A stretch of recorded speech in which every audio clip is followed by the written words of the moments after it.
बिस्मिल्लाहिर्रहमानिर्रहीम। Section 87 criminal procedure code और section 31A of the NAB ordinance 1999 दोनों complementary हैं एक ही सेंस में। Both are enabling the process by issuing wanting the person to appear before court. तो ये क्वेश्चन इन नेचर हैं और एक ही तरह की हैं, सिनोनिमस हैं, एक जैसी हैं। इस जजमेंट में जो मैं आपके सामने रखूंगा इस पॉइंट पे, इसमें एक और बड़ी अहम बात ऑनरेबल कोर्ट ने की।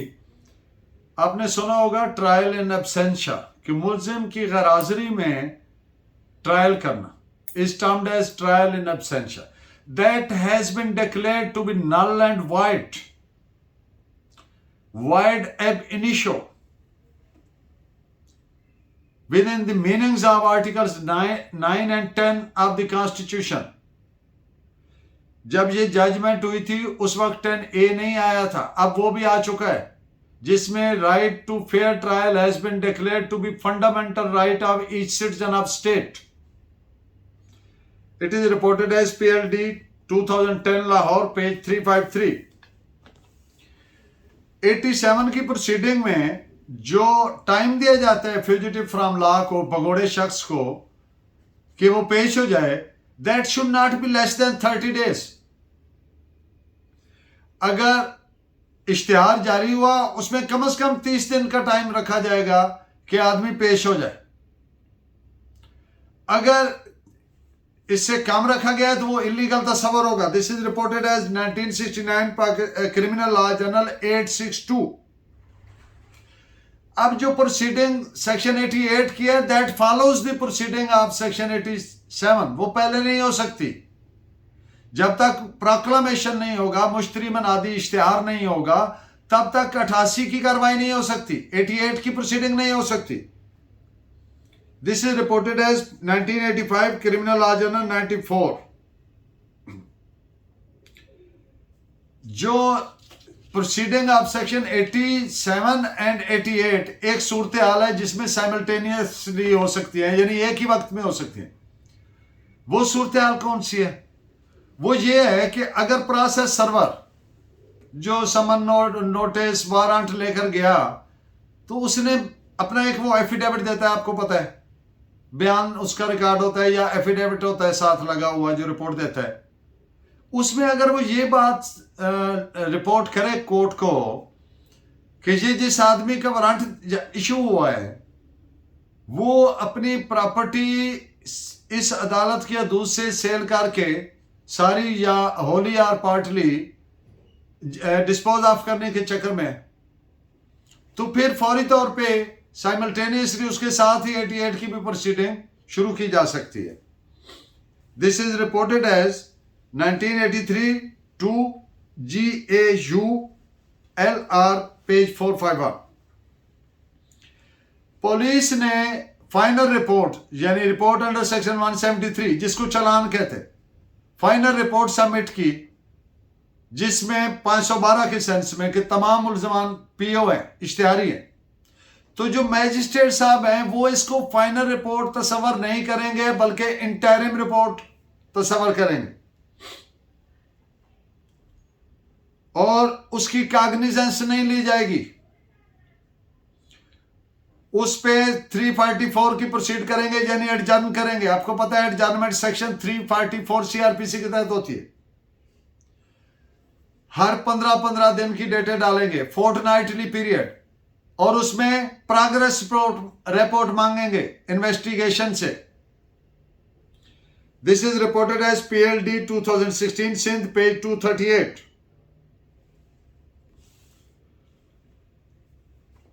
सेक्शन 87 की कार्रवाई शुरू करने के बाद अदालत किसी भी वक्त सेक्शन 88 की कार्रवाई कर सकती है और जो PO जो मतलूबा शख्स है, फ्यूजिटिव फ्रॉम लॉ है, PO है, उसकी मूवेबल या इमूवेबल, मनकूला या गैर मनकूला, मनकूला कुर्सी, मेज, बैंक अकाउंट वगैरह वगैरह हर चीज और गैर मनकूला जमीन, मकान वगैरह, तो वो कोर्ट का डिस्क्रेशन है।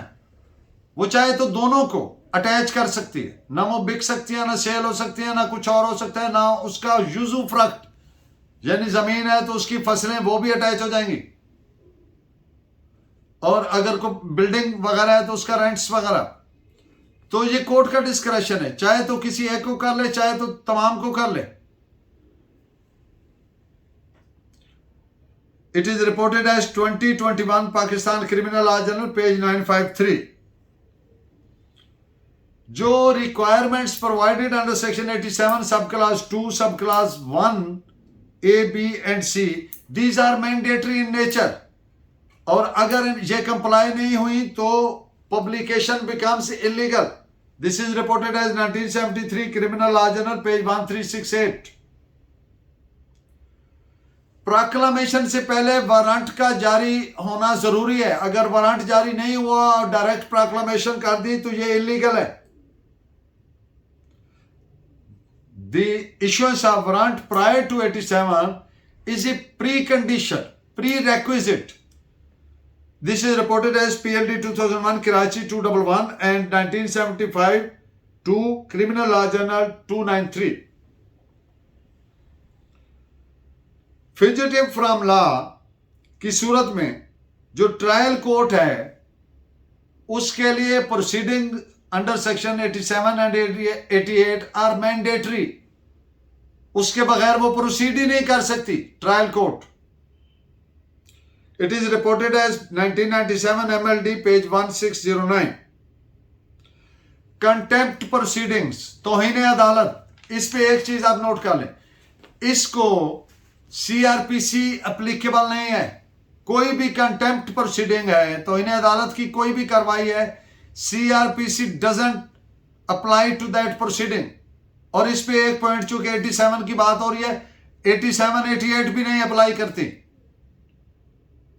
It is reported as AIR 1963 supreme court page 692। Attachment of properties, deattachment, restoration, जौन सा भी फेनोमेना है, तो ये section 87, 88 and 89 are a complete code. इसमें तमाम इवेंचुअलिटीज की बाबत प्रोवाइडेड है sufficiently. It is reported at 2004 SCMR 1743। अब एक आदमी इश्तिहारी मुलजिम है और उसकी जो प्रॉपर्टी है वो अटैच कर दी। वो जायदाद थी उसकी आबाई जायदाद, बाप दादा की जायदाद थी, एंसेस्ट्रल प्रॉपर्टी थी, और वो इश्तिहारी होने के दौरान ही फौत हो गया। तो अब ये जो एंसेस्ट्रल प्रॉपर्टी थी ये उसके LRs को, लीगल एयर्स को, वारसान को रेस्टोर हो जाएगी। This is very important, note it. 1970 Pakistan criminal law journal page 100। Warrant कुर्की यानी प्रोसीडिंग अंडर सेक्शन 88, जायदाद कुर्क करने का, ये दरखास्त कौन देगा? ये ASI रैंक का बंदा देगा। This is provided in 1968 Pakistan criminal law journal page 1844 and 1968 SCMR page 1240। जो घर की तलाशी लेना है, सर्च ऑफ ए हाउस है, उसको सेक्शन 133 CRPC उसके पैरामीटर में होगी। लेकिन यहां पर एक चीज ध्यान में रखी जाए, जो इन्वेस्टिगेशन है उसने अपनी तमाम एफर्ट्स करनी है मेरिट पे करने की, वो अपनी जिम्मेदारी, और पंजाबी में कहते हैं गोंगलुओं से मट्टी झाड़ने, कार्रवाई डालने के लिए ये नहीं कर सकती कि जी कार पे रेड करके चले उधर से पकड़ते हैं। नहीं नहीं, ये तो इसकी अपने पैरामीटर्स प्रोवाइडेड है। मकसद बात का ये है कि जो सैंक्टिटी ऑफ हाउस है, जो शहरियों के ये फंडामेंटल राइट्स है, प्राइवेसी, राइट टू प्राइवेसी वगैरह वगैरह, ये easily cannot be infringe, cannot be taken away. तो it is reported as PLD 2001 Peshawar page 135। अब एक प्रॉपर्टी अटैच हुई अंडर सेक्शन 88 और वो ऑक्शन हुई और सेल हो गई। अब जो PO था वो कोर्ट में आया और उसने ये मौक़िफ़ इख्तियार किया कि मेरी तो इल्म में ही नहीं था, और ये बात साबित हो गई कि वाकई ही इसके इल्म में नहीं था, तो क्या वो प्रॉपर्टी उसको रेस्टोर होगी? द आंसर इज नो,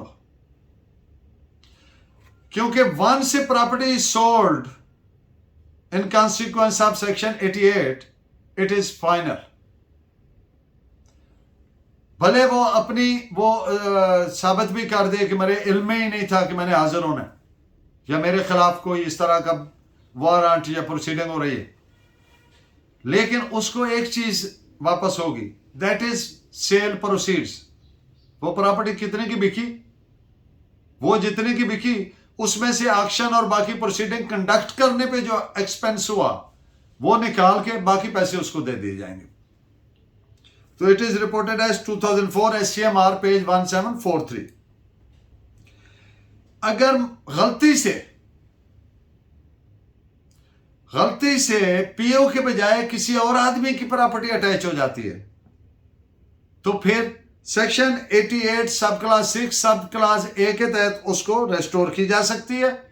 और दूसरी बात, सेक्शन 88 सब क्लास 6 सब क्लास डी 6D, उसके तहत उसको एग्रीव्ड पर्सन को एक remedy of filing the civil suit is also available. लेकिन ऐसा जो शख्स एग्रीव्ड है वो ये नहीं कह सकता कि ये जो प्रोसेस था, प्रोसीडिंग थी, इसमें ये सुकम था, डिफेक्ट था, ये उसको आर्गुमेंट हासिल नहीं होगा। It is reported as PLD 1964 Lahore page 243। अब एक कोर्ट 87-88 की प्रोसीडिंग कर रही है और वो कोर्ट ट्रांसफर होगी। अब किसी दूसरी जो ट्रांसफरी कोर्ट है जिसको वो प्रोसीडिंग गई, तो क्या वो नए सिरे से प्रोक्लेमेशन करेगी? The answer is no. That court shall proceed therefrom onwards as a competent court, जैसे कि वो पहले थी उसी तरह, वही पावर, वही इख्तियार, वही सारा कुछ, जहां तक आई थी प्रोसीडिंग वहीं से आगे चलेगी। It is reported as PLD 1957 AJK 28।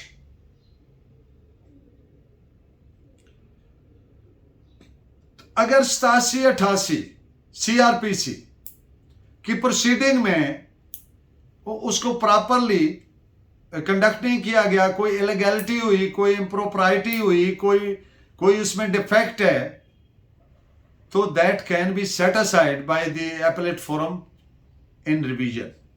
It is reported at 1968 RAJ.L.W